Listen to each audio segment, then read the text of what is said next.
हातात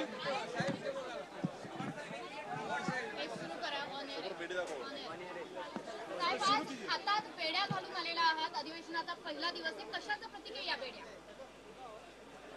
अभिव्यक्ती स्वातंत्र्यावरती जो घाला घातला जातोय, ज्या पद्धतीने व्यक्त होणाऱ्या कार्यकर्त्यांवरती गुन्हे दाखल करून त्यांचे आवाज बंद केले जात आहेत, ती पद्धत चुकीची आहे. आमचा संविधानिक अधिकार आहे, आम्हाला व्यक्त होता आलंच पाहिजे. Right to expression, right to speech, हे सगळे आमचे मूलभूत अधिकार आहेत आणि ते मूलभूत अधिकार हे शाबित राहिले पाहिजेत. म्हणून या बेड्या आहेत. या बेड्या याच्यासाठी पण आहेत की अमेरिकेमध्ये जे भारतीयांवर अन्याय होत आहेत, व्हिसाच्या बाबतीत ट्रम्प सरकारने आखलेलं धोरण आहे, अनेक भारतीयांचा घर संसार उद्ध्वस्त करणारे आहेत. ज्या पद्धतीने भारतीयांना एका विमानात, 2 विमानात कोंबून भारतात पाठवलं, म्हणजे पायात साखळदंड, हातात हतकड्या,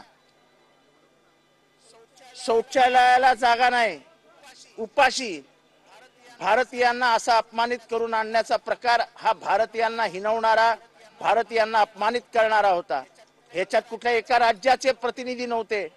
आपल्या महाराष्ट्रातले अनेक जण ह्या पेचात अडकलेत. पोरं अमेरिकेत राहतील, आईबाप मुंबईत महाराष्ट्रात येतील, आईबाप तिथे राहतील तर पोरं भारतात येतील. अशा पद्धतीने अमेरिकेत जाऊन मोठं होण्याचं स्वप्न बघणाऱ्या मराठी माणसांची स्वप्न आता उद्ध्वस्त होताना दिसत आहेत.